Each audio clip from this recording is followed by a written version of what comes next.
esta es la última sesión del curso y entonces la idea era ver un poco distintos lenguajes, tipologías de lenguajes, para que veáis, pues bueno, distintas sintaxis y demás. Y cuando estaba elaborando la presentación también me di cuenta de que tampoco podía disasociar los distintos lenguajes de la historia de los lenguajes en sí mismos. Es decir, para entender y ver distintos tipos de lenguaje y saber por qué hay tantos lenguajes de programación, creo que no está de más un pequeño y rápido repaso sobre lo que es la historia de la ciencia de la programación, porque la nuestra es una disciplina muy, muy nueva. Vale, entonces tengo dos mini presentaciones, digamos. La primera parte vamos a dar un rápido repaso histórico, digamos, para ver cuándo se origina lo que podemos llamar la programación. Y luego vamos a ver distintos tipos de lenguajes, distintas tipologías, propiedades y código en distintos tipos de lenguajes para que veáis que hay muchos tipos de sintaxis distintas, ¿vale?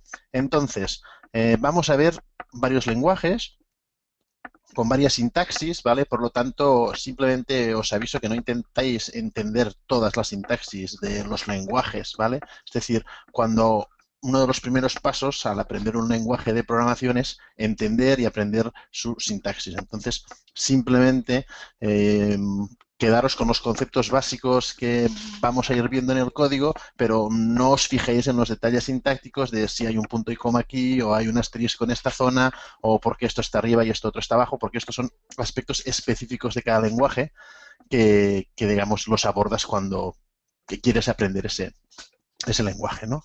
Pero bueno, antes que nada, un poco cuál sería la historia de los lenguajes de programación. ¿Vale? También os dejo mi Twitter aquí, es a Ximenis, podéis hacerme consultas por Twitter sin ningún tipo de problema. Bueno, pues vamos a ver, como digo, un repaso muy rápido de lo que yo he considerado los inicios de la programación, ¿vale? Que yo creo que podríamos empezar por este hombre, Charles Babbage, 1791-1871. Entonces yo creo que este es el inicio real del desarrollo, porque este matemático fue quien diseñó la primera máquina programable, es decir, la primera máquina que se podía programar para realizar distintas tareas. Antes de él ya había máquinas, inventores como Leibniz y muchos más crearon máquinas de cálculo, pero solo realizaban una acción, una máquina específica para multiplicar, otra máquina específica para lo que sea. Este hombre diseñó una máquina, la primera máquina programable, que nunca se llegó a construir por problemas tecnológicos. ¿Vale? Es decir, la máquina, digamos, era una máquina física, toda llena, pues no sé, de lo que tenían en aquella época, palancas, relés, lo que sea que tuviesen, y nunca la pudieron construir. Se intentó, pero fue un fracaso a nivel de ingeniería, es decir, no había la suficiente capacidad tecnológica para construir esa máquina. Y la segunda persona importante es Ada Lovelace, hija de Lord Byron, que fue la que se considera la primera programadora. Esta mujer diseñó, creó el primer algoritmo precisamente para la máquina de Babbage, ¿vale? Entonces, evidentemente era un algoritmo teórico, pero se dice se le concede el honor de ser la primera programadora, ¿vale? Es decir, entonces fijaos que no deja de ser curioso que en una disciplina que lamentablemente hay muy pocas mujeres, pues la primera que creó un algoritmo fuese precisamente una mujer. Curioso, sí, Luego, señor. luego ya nos vamos a Grace Murray Hopper, ¿vale?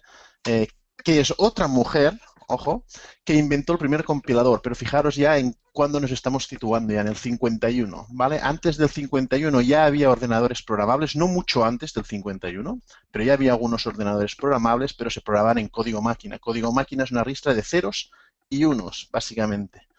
Entonces, muy distinto de lo que entendemos ahora por programar. Y esta mujer fue la que impulsó una idea que popularizó y luchó por la idea de que teníamos que tener lenguajes de programación independientes de la máquina. Cuando ahora hemos visto código en JavaScript, todo este curso no nos hemos preocupado de si esto lo ejecutábamos en un Mac o en un PC o lo ejecutábamos en otro dispositivo, porque sabemos que el lenguaje es independiente. El lenguaje es el mismo y luego hay algo por debajo que se encarga de que la máquina entienda realmente este lenguaje. Pues esta idea de tener un lenguaje universal, lenguajes independientes, salió de esa mujer. Antes había lenguajes ya, pero eran específicos de cada máquina. Entonces, si programabas para un modelo de ordenador, que tampoco es que hubiese muchos, mejor había 3 en el mundo, pero si programabas para un modelo, pues todos los programas funcionaban solo en aquel ordenador, ¿vale? Como curiosidad, el primer bug, ¿vale? Realmente que se encontró fue una especie de mariposa, una arna que se encontró atrapada en una válvula de vacío del Mark II, que fue uno de los primeros ordenadores que se construyeron, que funcionaba con unas enormes válvulas de vacío que había, ¿vale? De ahí sale la leyenda de que precisamente los informáticos llamamos bugs, llamamos a los errores por eso, porque el primer error fue precisamente debido a un insecto, que en inglés sería bug, pero la verdad es que ya había referencias a la palabra bug para referirse a errores antes de que ocurriera este hecho. Pero bueno, simplemente aquí como anotación y como curiosidad. Primeros ordenadores que se construyeron, pues fijaos, el primer ordenador que podemos llamarle ordenador realmente en el 43, es decir, no hace tanto. Antes de 1943 no había ordenadores. Este fue el primer ordenador programable que se construyó, el Colossus Mark, que se construyó para ayudar bueno, para, como casi todo, el ejército es quien manda y se ayudó para temas de la Segunda Guerra Mundial. Y luego salió en el 46 el ENIAC, que es un ordenador que marcó un hito, porque es el ordenador que es el primer ordenador que es Turing completo. Luego voy a decir 2 palabras sobre lo que significa esto, pero luego a partir de ahí en el 60 circuito integrado, en el 71 microprocesador y en el 81, un año antes de Naranjito para todos aquellos que seáis de España, el PC. Es decir, no hace tantos años que existen PCs como tal. O sea, el primer PC IBM lo sacó en 1981. Antes ya habían otros ordenadores personales, de IBM también y de algunas otras casas, pero el PC, tal y como lo conocemos ahora, salió en el 81. Entonces, fijaos que realmente somos una disciplina súper joven, ¿vale? Parece que esté todo hecho en este mundo y realmente yo creo que está todo por hacer, ¿vale? Unas palabras sobre Turing completo porque creo que es muy importante entender este concepto, ¿vale? Simplemente para que lo conozcáis en el mundo de la programación, ¿vale? Básicamente se dice que un ordenador es Turing completo si puede calcular lo mismo que puede calcular la máquina universal de Turing. Y la máquina universal de Turing, ¿qué es lo que puede calcular? Cualquier algoritmo. La máquina universal de Turing no existe, es un concepto metafórico, es una abstracción, es una idea que diseñó un matemático, Alan Turing, ¿vale? Pues simplemente la máquina universal de Turing puede realizar cualquier algoritmo. Entonces decimos que un ordenador es Turing completo si puede calcular lo mismo que puede calcular la máquina universal de Turing, es decir, si puede calcular cualquier algoritmo, suponiendo que este ordenador tuviese memoria infinita, tiempo infinito y almacenamiento infinito si fuese necesario. Y esto es muy importante porque lo que nos está diciendo es que este ordenador, el ENIAC, que se creó en el 46, es capaz o sería hipotéticamente capaz de implementar cualquier algoritmo. De hecho, todos los ordenadores que tenemos hoy en día, los PCs, los laptops, etcétera, todos son Turing completos, pero esto lo que nos está diciendo es que la única diferencia de poder computacional que hay entre nuestros ordenadores de hoy en día y digamos, el ENIAC que salió en el 46 es única y exclusivamente de recursos.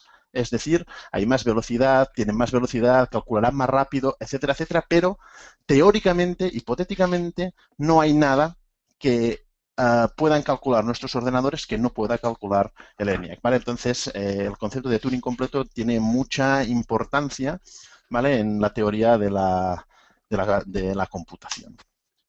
Pasemos ahora rápidamente a un estado de los primeros lenguajes y el año en que salieron, ¿vale? Fijaos, a la izquierda, entre los números, colocado cada uno de los lenguajes y a la derecha, en la flecha, los lenguajes derivados de este, ¿vale? Porque la idea es que a raíz de la idea de Grace Hopper de que teníamos que tener lenguajes independientes de la máquina, empezaron a diseñarse estos lenguajes. Salió Fortran, salió Algol, salió COBOL, salió Lisp, ¿vale? Y luego A partir de ahí, esto ha sido siempre un conjunto de refinamientos. Lo más curioso es que algunos de estos lenguajes, por ejemplo Fortran, por ejemplo Lisp, por ejemplo COBOL, todavía se usan.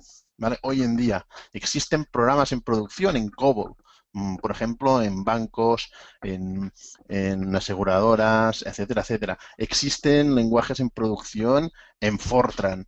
Y Lisp es uno de los lenguajes que más se utiliza en temas de inteligencia artificial y son de los primeros lenguajes que se crearon. ¿Vale? Pero luego podemos ver cómo, pues, por ejemplo, todo lo que es C, C++, Java, C Sharp, ¿vale? Serían los lenguajes más populares hoy en día, todos derivan de CPL, que es un lenguaje que se creó en el 63, ¿vale? Entonces, un poco la idea que veáis, esta fue la primera generación, en los finales de los 50 e inicios de los 60 salieron todos esos lenguajes y luego a partir de ahí han habido cada vez evoluciones sobre esto, ¿vale? En los 70 salió la segunda generación de lenguajes, ¿vale? Pascal, que este lenguaje era un lenguaje muy académico, muy formal. De hecho, antes, no hace mucho, al menos aquí en España, lo utilizaban en las universidades para enseñar programación. El código, por norma general, en muchas universidades era en Pascal, porque es un lenguaje muy formal, donde es un lenguaje con una sintaxis bastante clara, definida y sencilla. Salió C, ¿vale? El lenguaje de medio nivel, digamos, de alto rendimiento. Prolog, que es un paradigma de lenguaje lógico, ¿vale? Es otra cosa completamente distinta a lo que hemos visto en este curso. ML, lenguaje funcional. Scheme, que también es funcional. SQL, para bases de datos, ¿vale? Salió en el 78. Entonces, podemos ver que realmente no hace realmente tanto tiempo de que se estaban creando todos esos lenguajes.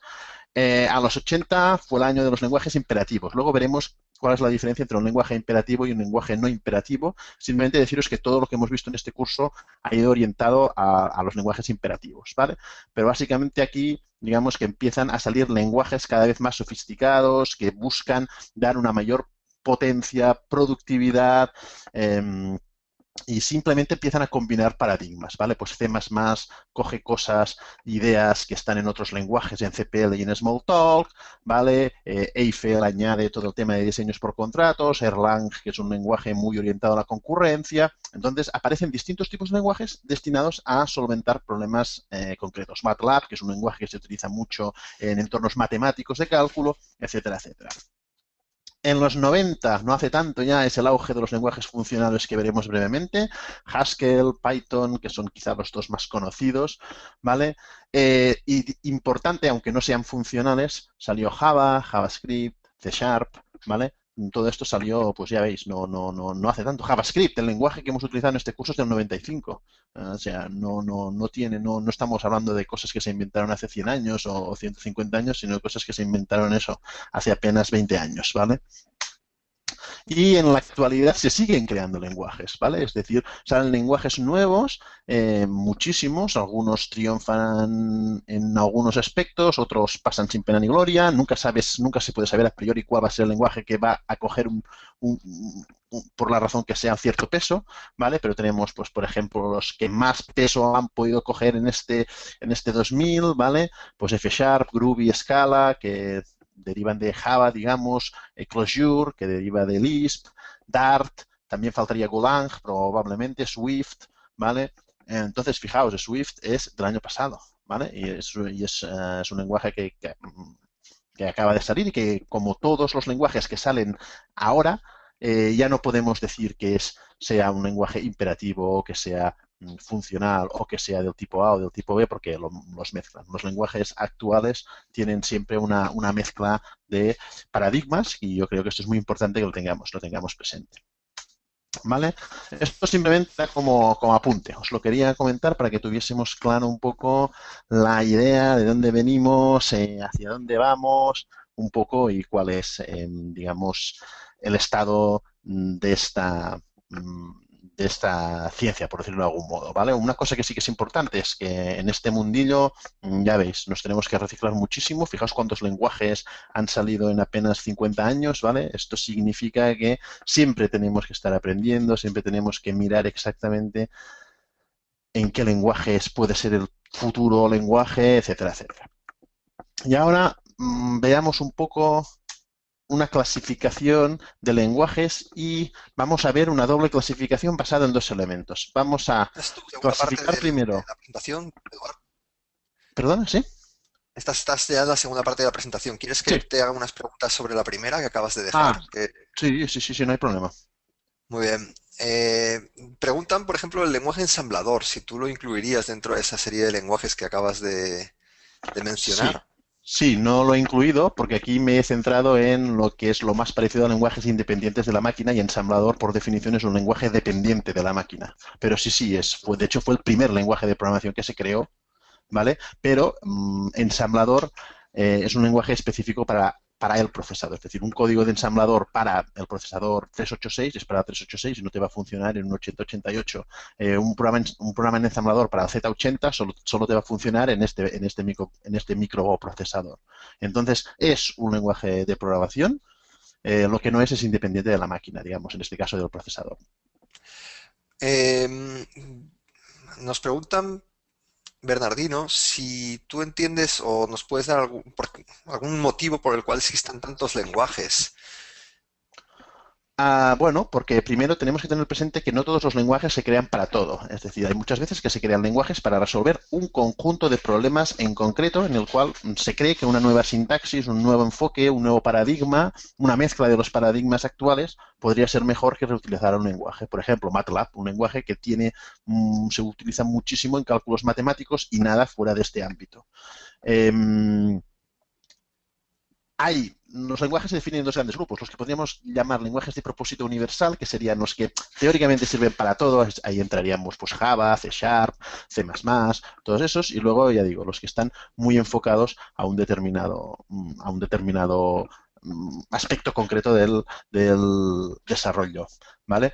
Pero yo creo que la razón principal por las cuales haya tantos simplemente es que hay mucha gente dedicada a intentar encontrar un nuevo lenguaje que resuelva o mejor que los actuales algún tipo de problemas en concreto. Y eso es muy importante cuando aprendemos un lenguaje de programación, deberíamos intentar saber cuál es su funcionalidad, por qué salió este lenguaje, cuál es su ámbito, por qué se pensó, porque esto nos ayudará mejor a entender por qué el lenguaje es como es. Por ejemplo, podemos elegir C++ como lenguaje. Pues C++ surgió para dotar al paradigma de orientación a objetos a C a la vez manteniendo el rendimiento que tenía C. Pues entendiendo esto, sabiendo esto, uno puede entender muchas decisiones que se han tomado acerca del lenguaje, por qué se ha hecho esto de una manera y no de otra, por qué es más complicado que otros lenguajes, etcétera, etcétera. Entonces, yo creo que es muy importante entender el por qué existe un lenguaje en concreto.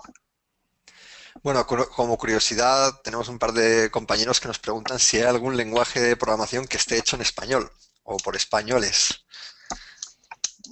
Pues posible que haya alguno, la verdad es que no lo sé, porque hay multitud de lenguajes, o sea, aquí en esta presentación he puesto los que a mi criterio pueden ser más relevantes, pero es mi criterio. Y luego hay muchísimos lenguajes que estoy seguro que ni conozco, ¿vale? O sea, me refiero a que hay mucha gente que se dedica, a veces incluso por mera diversión, a Disculpa, crear lenguajes. Eduard, hay uno que Dime. se llama Logo, si no me equivoco, que estaba en español. ¿Pero fue creado por desarrolladores españoles o...? No más, yo lo vi, pero no, o sea, no sé más que la historia. Sé que, es que mira, hay un que se llama, no, si no me equivoco, Logo, no sé qué, Logo, el que yo tengo entendido, hay un logo Win o Winlog, o al revés, no me acuerdo, pero hay un logo que está en español, o sea, las palabras reservadas están en español, como fin, inicio, más o menos. ¿Vale? Perfecto. Bueno, tengo otra serie de preguntas, pero si te parece podemos eh, continuar esta presentación, esta segunda parte de tu charla y luego pues Vale, perfecto. terminemos responder otra serie de preguntas. Vale. Pues vamos a ver primero una clasificación de los lenguajes en base a su paradigma. Hay dos tipos de paradigmas fundamentales. El imperativo, que es el más clásico, el que todos asociamos más al concepto de algoritmo típico, porque los lenguajes imperativos son lenguajes donde vas colocando, le dices al lenguaje lo que tiene que hacer exactamente, todo lo que hemos visto. Es decir, colocamos estas sentencias de salto, de bucles, de condicionales, todo esto, ¿vale? Entonces hay cuatro grandes paradigmas dentro del paradigma imperativo. Vamos a ver lenguajes secuenciales, estructurados, procedurales y orientados a objetos.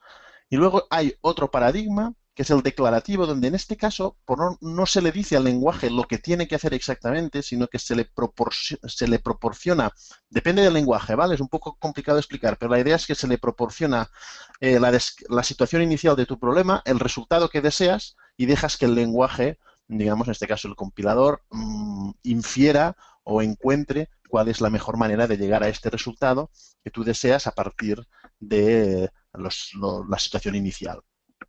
¿Vale? Hay muchos lenguajes que mezclan estos paradigmas, ¿vale? O sea, entonces ya no podemos decir que, yo qué sé, que C# es un lenguaje imperativo orientado a objetos porque tiene aspectos funcionales.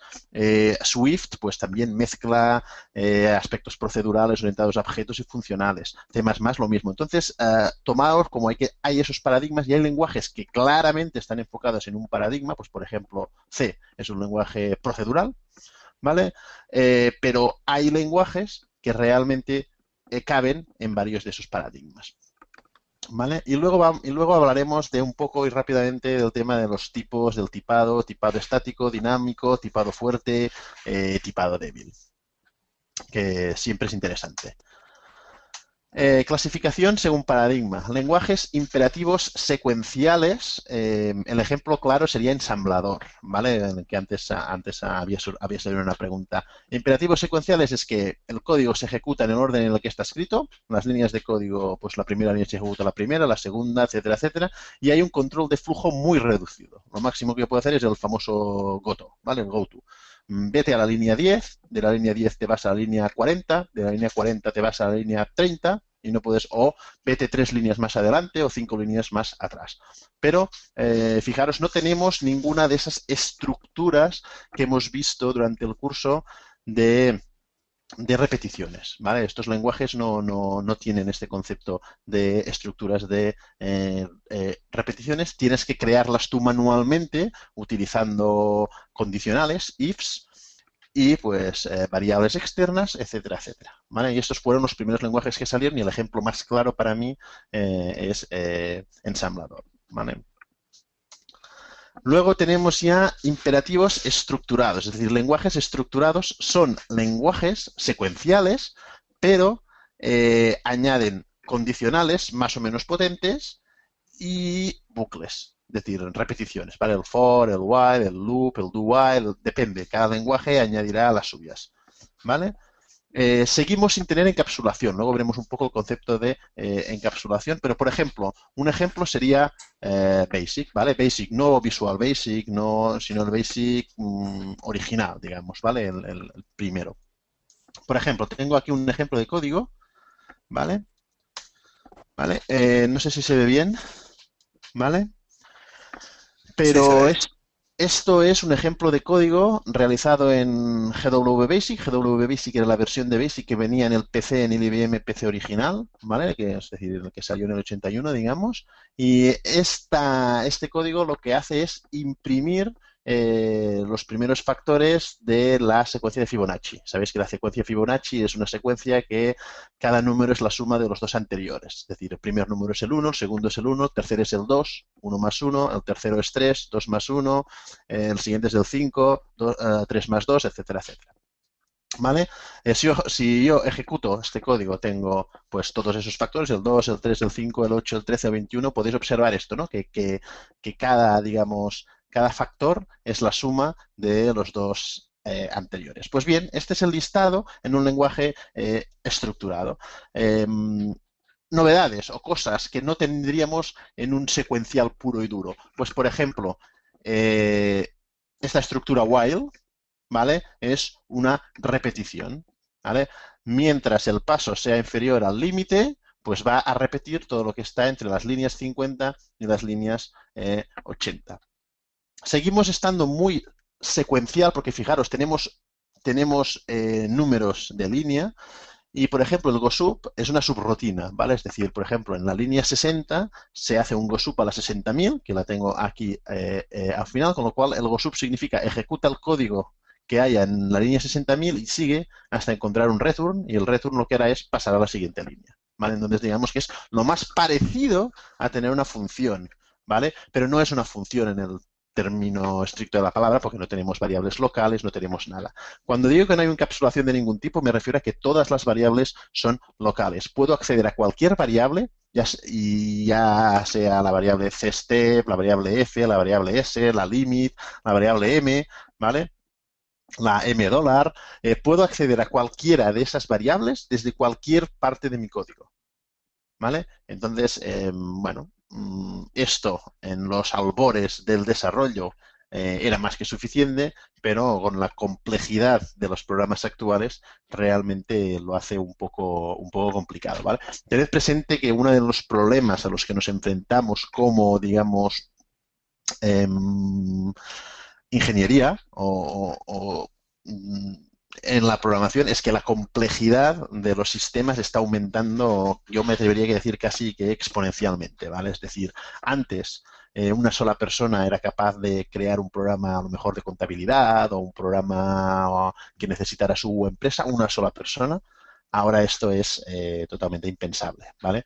Tenemos mucha más complejidad. Tenemos mucha más potencia, pero a la vez tenemos mucha más complejidad, ¿vale? Entonces, esto significa que tenemos que tener mejores herramientas y en este caso, ¿cuál es nuestra herramienta? Es el lenguaje. O una de las herramientas principales que tenemos es el lenguaje. Entonces, los lenguajes tienen que evolucionar por narices para darnos un mejor soporte y permitirnos hacer programas cada vez más complejos, con más líneas de código, más mantenibles, ¿vale? Antes la programación era un arte, ahora es más una ingeniería, es decir, ahora nosotros formamos parte de un equipo, nuestro código lo puede ser, muy probablemente lo va a tener que mantener alguien en el futuro, entonces ahora se está metiendo mucha énfasis en las buenas prácticas de desarrollo, de programación, y todo eso tiene que ver con los nuevos paradigmas que están saliendo, los nuevos lenguajes, etcétera, etcétera, ¿vale? Ya os digo, no os fijéis en la sintaxis concretamente, pero fijémonos en los aspectos clave, que serían, tengo repeticiones, tengo en este caso while when, tengo una subrutina, que sería algo sub, y luego tengo todo de variables, lo que se llaman variables globales, es decir, no tengo encapsulación de ningún tipo. Pero al final, esto es código, funciona, ¿vale? Y me imprime pues los primeros factores de la secuencia de Fibonacci. Luego vamos a ver exactamente programas que hacen exactamente lo mismo en otros lenguajes para que podáis ver un poco cómo han ido evolucionando los distintos lenguajes, ¿vale? Vale. Imperativos procedurales. Ahora el código ya no es un conjunto de líneas que se ejecutan uno tras otro, sino que ahora lo que vamos a tener es un conjunto de procedimientos, funciones que reciben unos parámetros y devuelven un valor, ¿vale? Hay un procedimiento concreto que es el inicial, por razones obvias, tenemos que saber en qué punto empieza nuestro código y nuestro programa, nuestro sistema, básicamente es una secuencia de llamadas a procedimientos. Es decir, el procedimiento inicial llama a la función f y le pasa x parámetros, la función f hace algo con estos parámetros y llama a la función g, obtiene el valor del retorno de la función g, hace algo con este valor y lo devuelve a la función inicial que hace algo con este valor de retorno y prosigue, ¿vale? Tenemos encapsulación, un primer nivel de encapsulación, el estado del procedimiento, las variables locales. Es decir, ahora, variables que necesite una función ella para su uso interno son eso, son variables internas, locales de esa función que nadie más puede acceder. Ejemplos típicos, C, Pascal, ¿vale? Habría más, pero por ejemplo esos dos serían muy claros. Veamos un ejemplo del mismo código, pero en C, ¿vale? Fijaros que ahora ya tenemos el código. Este programa hace exactamente lo mismo que antes, ¿vale? Aquí, por ejemplo, estamos definiendo ya una función, en este caso una función que la he llamado Fibo, que acepta dos parámetros, en este caso son dos enteros y devuelve un entero. Podemos ver cómo declara la variable m, que ahora es local a esta función. Es decir, desde el código de esta otra función, la función tMain, que en este caso es la función inicial, desde esta función yo no tengo acceso ninguno a esta variable. Es una variable local, es una variable que forma parte del estado de esta función. Y luego podemos ver cómo básicamente lo que hace mi función inicial es declarar sus propias variables locales. Luego utiliza un for, es decir, un bucle, una repetición y en este caso, en cada paso, lo que hace es llamar a la función Fibo y imprimir el resultado de cada paso. Esto es una posible implementación. No estoy diciendo ni que sea la mejor, ni es una posible implementación, pero podemos ver ya el cambio de paradigma. Antes teníamos números de líneas, todo secuencial, subrutinas. Aquí no, aquí tenemos ya funciones. Les pasamos unos parámetros, es decir, ya no tenemos que tener variables globales como teníamos antes que utilizábamos desde la otra línea, ¿vale? Es decir, antes teníamos, creo que no lo he cerrado, todavía no. Antes teníamos aquí la variable f y s que estábamos utilizando aquí en este código, ¿vale? Porque eran variables digamos, globales, porque no tengo encapsulación. Ahora aquí las variables que yo necesito, en este caso la variable m, ya no es interna esta función. Y el resto no son globales, sino que las recibo como parámetros de esta función. Entonces, esa es un poco la principal diferencia de los lenguajes procedurales. Es decir, mi programa es un conjunto de llamadas a función. Esto es interesante porque, por ejemplo, una alternativa que hace exactamente lo mismo y que también está hecha en C, pero utiliza recursión, ¿vale? Sería, por ejemplo, este. Este programa es equivalente al anterior en cuanto a funcionalidad, pero esto es mucho más claro porque aquí me estoy aprovechando de lo que se llama, digamos, la recursividad, que es el hecho de que una función puede llamarse a sí misma. Y en este caso, lo que me aprovecho de que la definición en este caso de la función de Fibonacci es recursiva, porque el tercer elemento es la suma de los dos primeros, ¿de acuerdo? El cuarto elemento es la suma del tercero y el segundo, y así consecutivamente. Entonces, defino la función Fibor, donde le paso, en este caso, un solo parámetro, que es el número de paso 1, paso 2, paso 3, y luego digo, vale, si estamos en el primer paso, en el paso 0 me devuelves un 0, si estamos en el paso 1 me devuelves un 1, estos dos valores son unos dos valores iniciales que necesito, porque siempre necesito tener dos. En caso contrario, simplemente me devuelves el resultado de sumar el valor de la función con el parámetro -1 y con el parámetro -2, ¿vale? Esto puede ser un poco complicado de explicar, pero simplemente lo que quiero que veáis es que esto nos abre un nuevo modelo de programación, un nuevo paradigma, en este caso que es la recursividad. Si no tengo funciones que no pueden llamarse a sí mismas, difícilmente puedo tener recursividad. En este caso, fijaros que en la función principal, para imprimir los distintos términos de la sucesión de Fibonacci, lo único que tengo que hacer es, en este caso empiezo por el 2, podría empezar por el 0 si quisiese, y digo, pues bueno, desde el 2 hasta el 13, imprímeme el valor de la función Fibor de 2, de 3, de 4, de 5, etcétera, etcétera. Entonces, la recursividad es una herramienta muy valiosa que nos aportan los lenguajes procedurales y que no tenemos en los lenguajes puramente secuenciales, ¿vale? Entonces, fijaros, insisto, este que es un puramente secuencial, procedural puro, y este que es procedural recursivo, son dos formas distintas de hacer exactamente lo mismo. Bien, imperativos orientados a objetos, que es el último paradigma de imperativo que vamos a ver. Pues bien, simplemente son lenguajes que extienden los lenguajes, digamos, procedurales y les añaden el concepto de objeto, donde un objeto ya no encapsula solo datos, como hace una función con las variables locales. Un objeto encapsula datos y comportamiento.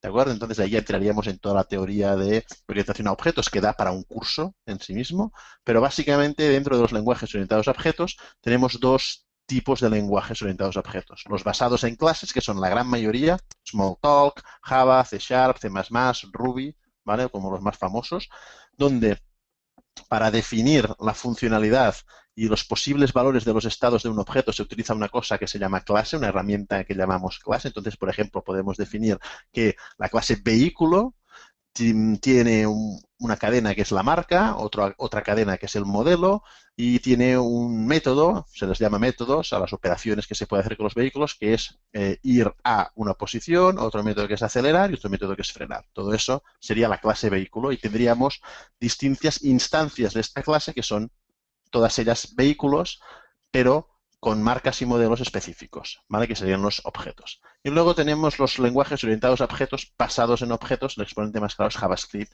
que hemos estado viendo, donde no hay el concepto de clase, sino que directamente se definen objetos y se especifica su funcionalidad ad hoc específica para cada objeto.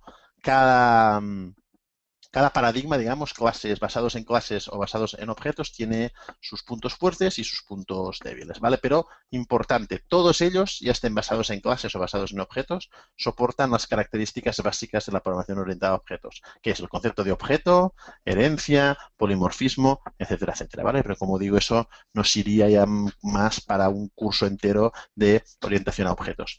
Por ejemplo, un ejemplo del mismo código o de un código que también imprime la sucesión de Fibonacci pero orientada a objetos podría ser este código JavaScript, ¿vale? En este caso, esto es JavaScript, ¿vale?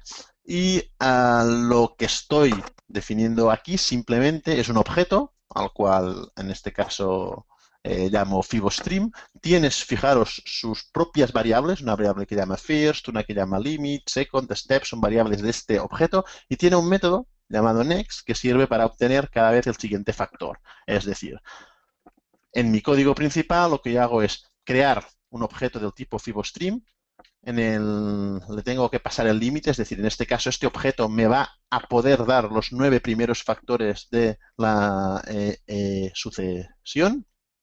Y luego itero y le digo, mientras haya un factor nuevo que darme, imprímelo.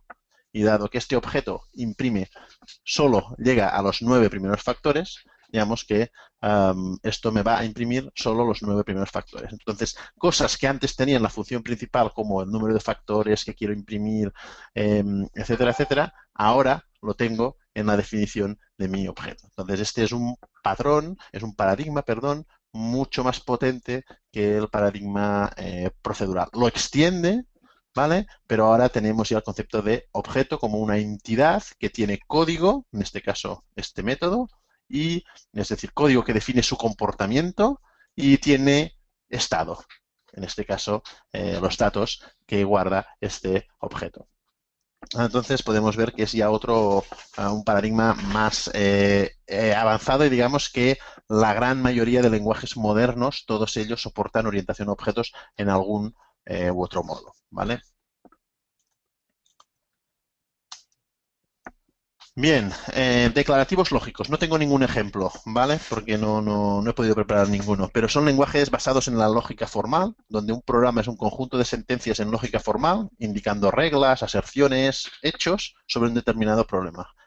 Prolog, ¿vale? Prolog es el ejemplo clarísimo.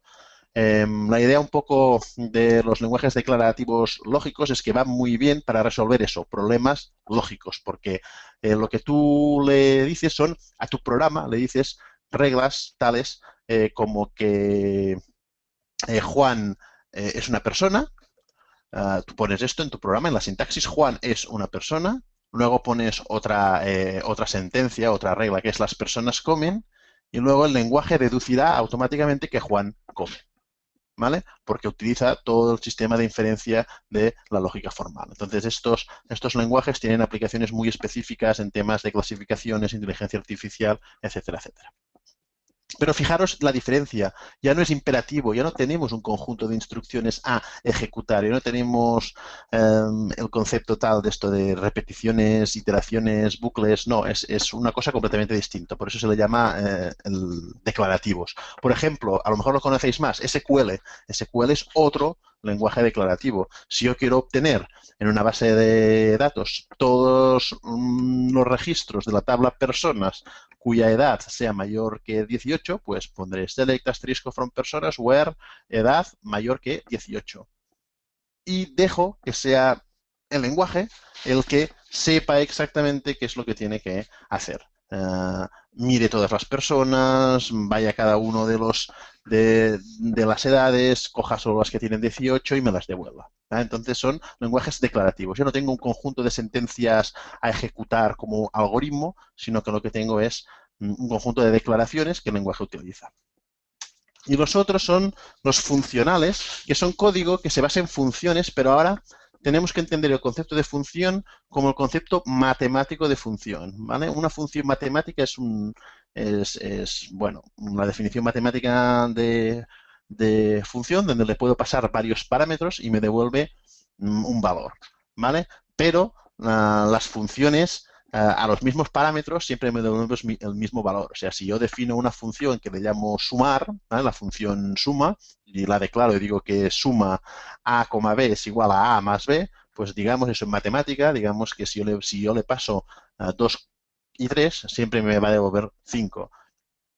¿Vale? Pues en este concepto de función matemática se basan estos lenguajes funcionales. ¿Vale? Esto está teniendo mucho auge actualmente porque la programación funcional, tareas que son muy tediosas en la programación imperativa son muy sencillas en la programación funcional. Todo lo que tiene que ver con tratamiento de colecciones, todo eso es muy sencillo en los lenguajes funcionales. Son lenguajes que están muy basados en la recursión y en tratamiento de listas, por su influencia matemática. Ejemplos: Scala, F#, Lisp, Scheme, Haskell.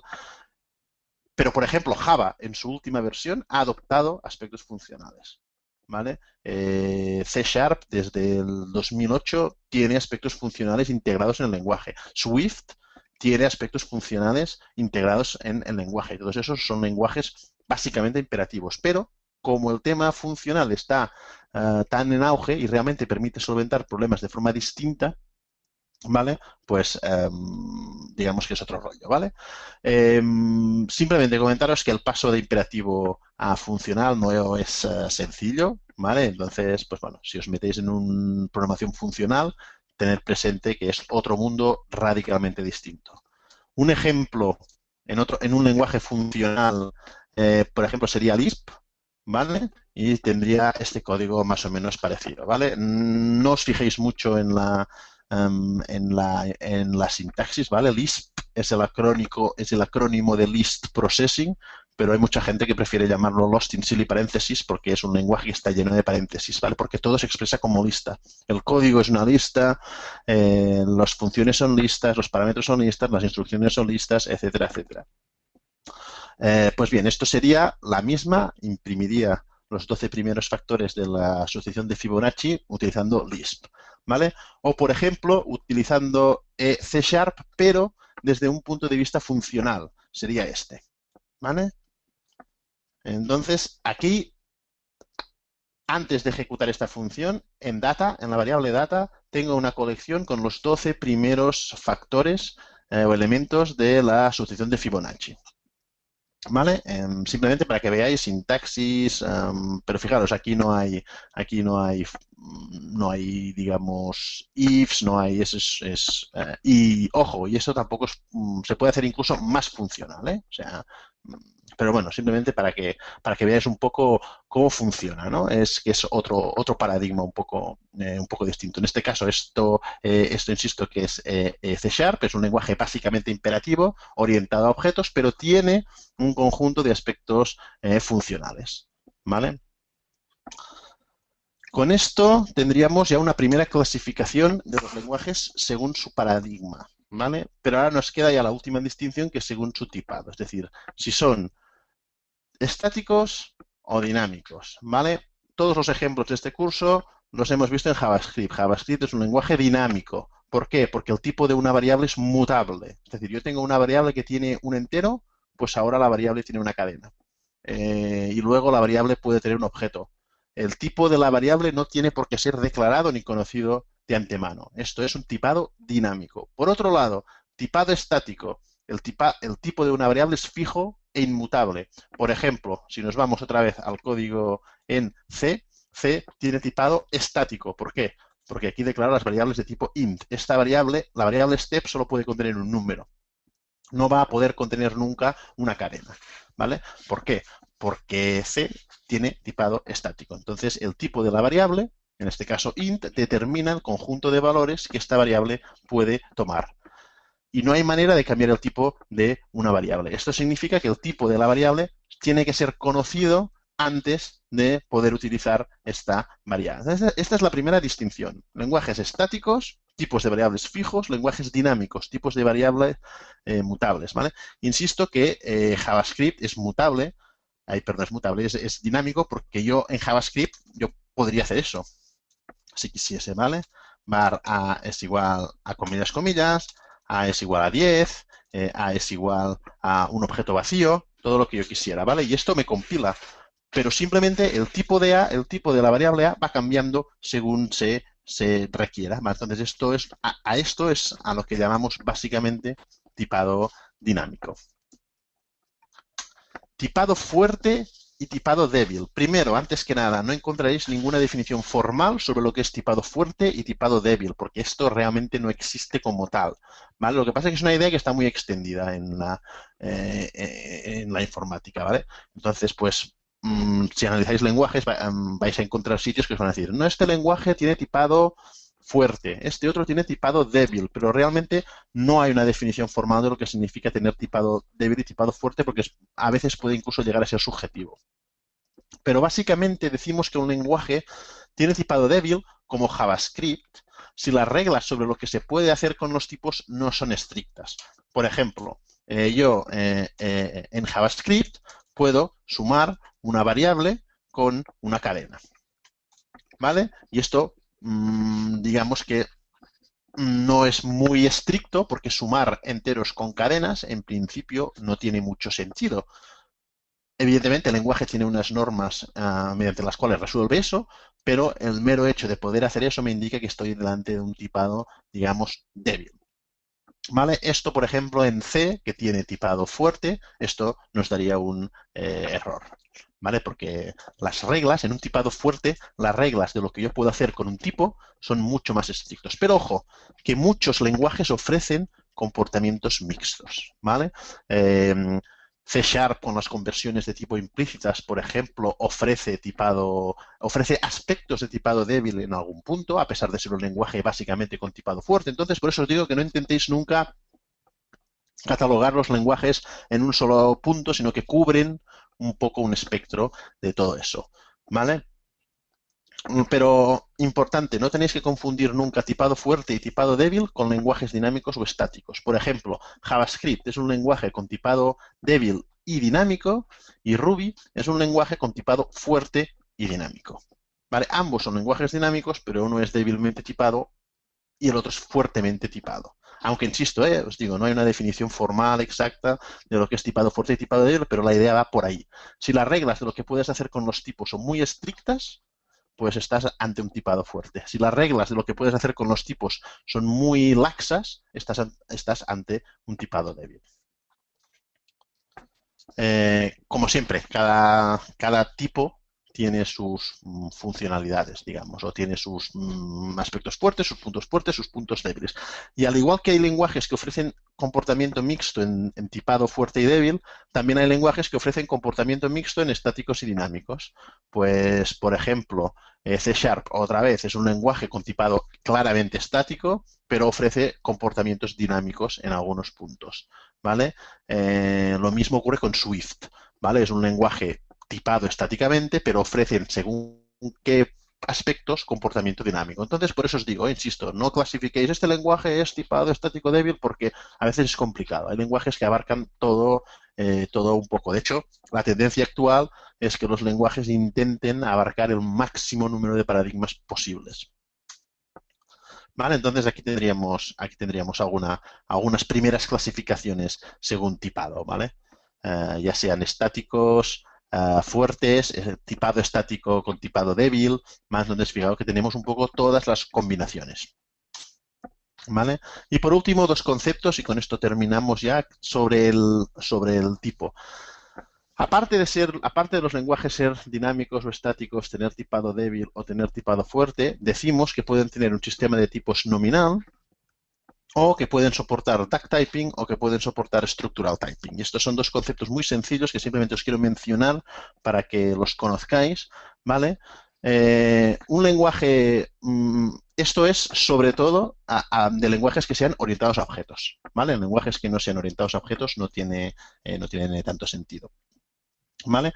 Pero, por ejemplo, decimos que un lenguaje orientado a objetos tiene un sistema de tipos nominal si lo que puedo hacer con una clase define dónde es válido usar. Perdón, si lo que, digamos, la jerarquía de herencia que tengo con mis clases me define dónde es válido utilizar esta clase. Ejemplos clásicos, Java, C++, C Sharp, todos estos tienen el tipado nominal. Por ejemplo, si yo tengo una clase vehículo y tengo que tiene una función que es acelerar y tengo una clase animal que también tiene una función que es acelerar, ¿vale?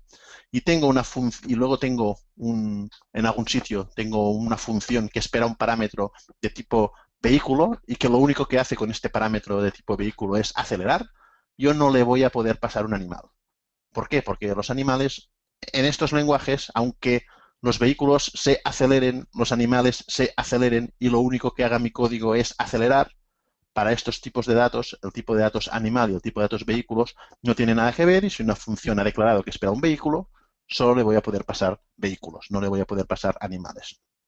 En cambio, con duck typing esto no ocurre. Con duck typing la validez semántica de un objeto la determina los métodos y propiedades que este objeto tenga. En este caso, en un lenguaje con duck typing, ¿vale?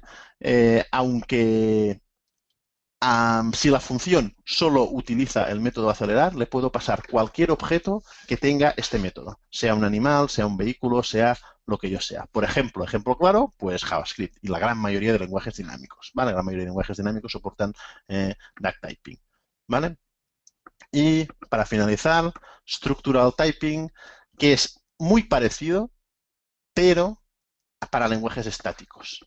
¿Vale? No es exactamente igual a duck typing, pero las diferencias son bastante menores, pero digamos que es la misma idea, es decir, si yo declaro una función y esta función espera una variable de tipo X, pero de este tipo solo utiliza el método A, cualquier otro objeto que tenga este método A lo voy a poder utilizar como parámetro de esta función, sea o no sea este variable de tipo X. ¿Vale? De nuevo, el hecho de que un objeto tenga un método simplemente implica que lo puedo utilizar en el sitio donde se vaya a utilizar este método, ¿vale? Entonces, viene a ser el equivalente en el duck typing, pero para lenguajes con tipado estático. Ejemplo, C++ tiene un mecanismo para soportar structural typing, o sea, C++ tiene tipado nominal, pero tiene un mecanismo para soportar structural typing cuando lo necesitas. Scala es un lenguaje que ahora tiene bastante, digamos, hype. Hay bastante gente que se está empezando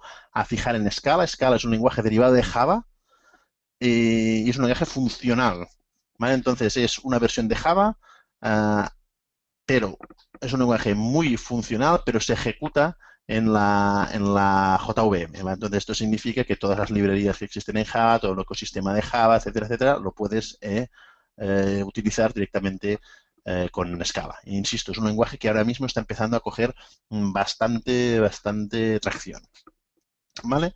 Y ya está, un poco esto es lo que tenía preparado. No sé si hay algunas dudas. Sé que es mucho contenido en poco tiempo, pero quería dejar claro un poco de dónde venimos, cuál es el ecosistema actual y un poco las diferencias o distintas diferencias entre lenguajes de desarrollo.